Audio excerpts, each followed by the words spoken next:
ارشاد فرمایا مدنی کریم صلی اللہ تعالی علیہ وسلم نے بعض آدمی ایسا روزہ رکھتا ہے اس کے روزے کی قبولیت کی دعا آسمان کے فرشتے مانگتے ہیں.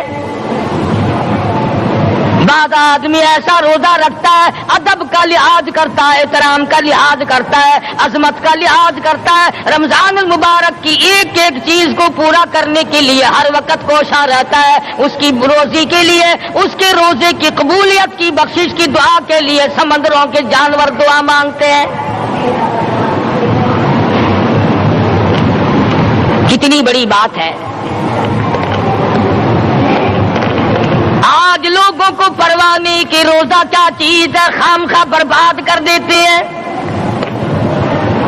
ارشاد فرمایا مدنی کریم صلی اللہ تعالی علیہ وسلم نے اگر کسی نے ایک روزہ چھوڑ دیا 100 سال تک رات دن گرمی سردی روزہ رکھتا رہے, ایک روزے کا بدلہ ہرگز نہیں ہو سکتا. رمضان کے ایک روزے کا بدلہ نہیں ہو سکتا. اور یہ بھی کوئی انسانیت ہے کہ اپنے رب سے دھوکہ کرنا, اپنے رب سے چلاکی مارنا. جس نے کاروبار دیا, جس نے دھندا دیا, جس نے روزی دی, جس نے اولاد دی, جس نے جوانی دی, جس نے سب کچھ دیا, اس کے احکام میں, اس کے قانون میں ہیرا پھیری.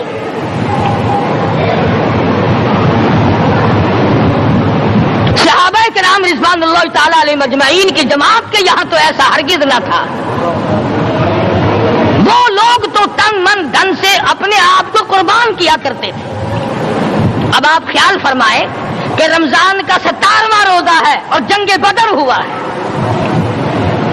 اسلام کی سب سے پہلی لڑائی روزوں میں ہوئی. اسلام کی سب سے پہلی لڑائی روزوں میں ہوئی. صحابہ کے پاس ریشن نہیں, اسلحہ نہیں, ساز و سامان نہیں, تلوار نہیں, تیر نہیں, گھوڑے نہیں, اونٹ نہیں, کچھ بھی نہیں, مگر پہلا میدان محمد کریم صلی اللہ علیہ وسلم کو جو صحابہ کرام کو بھگتنا پڑا وہ روزے کے ساتھ تھا اور گرمی کا موسم تھا.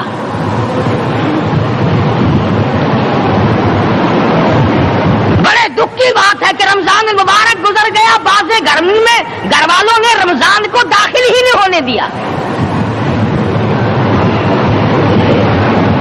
اچھے والے کھاتے پیتے آدمی روزہ نہیں رکھتے. مزدوروں کو یہ بہانہ ملا کہ ہم کاروبار کرتے ہیں, روزہ کیسے رکھے؟ ارے اگر موت آ گئی تو تیرا باپ کمائی کرے گا,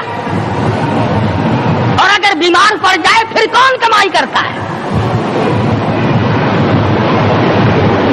ارکان اسلام میں سے ہے روزہ, احکام اسلام میں سے ہے روزہ, اسلام کی بنیاد میں سے ہے روزہ. نماز بھی اور روزہ بھی. جس نے نماز کی پرواہ نہ کی اس نے ایک ستون گرا دیا, جس نے روزے کی پرواہ نہ کی اس نے دوسرا ستون گرا دیا, جس نے زکات کی پرواہ نہ کی اس نے تیسرا ستون گرا دیا, جس نے حج کی پرواہ نہ کی اس نے سارے اسلام کی عمارت کو ڈھا دیا.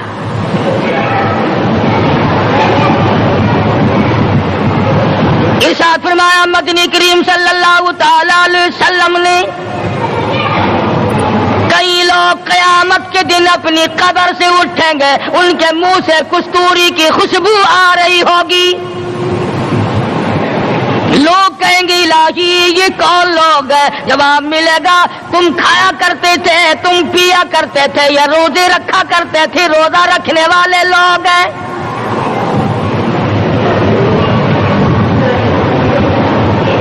ملتان کے دوستو, اگر تمہاری یہ تمنا ہو کہ ہم قیامت کی پیاس سے بچ جائیں, 50,000 سال کی شدت والی پیاس سے بچ جائیں, قیامت کے دن والی گھبراہٹ سے بچ جائیں, قیامت کے خوفناک عذاب سے بچ جائیں, اگر 50,000 سال کی دھوپ سے بچنا چاہتے ہو, شدت سے بچنا چاہتے ہو, گرمی سے بچنا چاہتے ہو, پیاس سے بچنا چاہتے ہو, مسلم شریف کی روایت میں ہے ایک آدمی کی زبان اتنی باہر لٹک جائے گی اس پہ 18 آدمی کھڑے ہو سکے.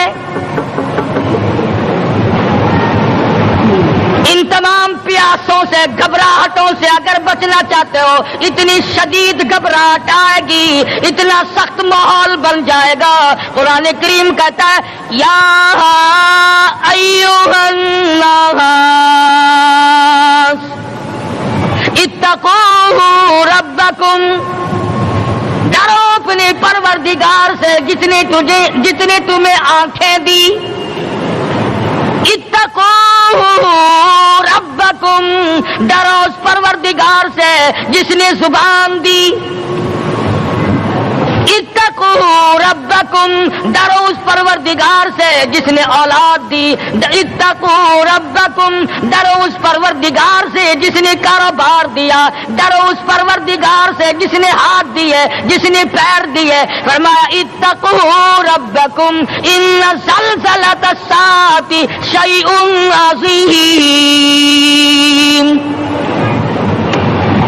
اتنا سخت گھبراہٹ ہوگا قیامت کے دن. نبی کریم صلی اللہ علیہ وسلم نے فرمایا اگر کوئی اس پیاس سے بچنا چاہتا ہے، اس گھبراہٹ سے بچنا چاہتا ہے تو ایک ہی صورت ہے کہ وہ رمضان کے روزے رکھا کرے. حدیث میں آتا ہے کہ قیامت کے دن اللہ پاک جل شان عرش عظیم کے سائے میں کچھ لوگوں کو دسترخوان پہ بٹھا کر کھانا کھلائیں گے. اس تباہ کاریوں والے دن، پریشان حال والے دن، جس دن یہ حال ہو، فرمایا یوم یفر المرء من اخیہ وامہ وابیہ وصاحبتہ وبنیہ. اما ابا بیوی اولاد کوئی بھی کام آنے کو تیار نہیں. حالات اس طرح سے دگرگوں بن جائیں گے. فرمایا کلا اذا بلغت التراقی وقیل من راق وظن انه الفراق والتفت الساق بالساق الى ربك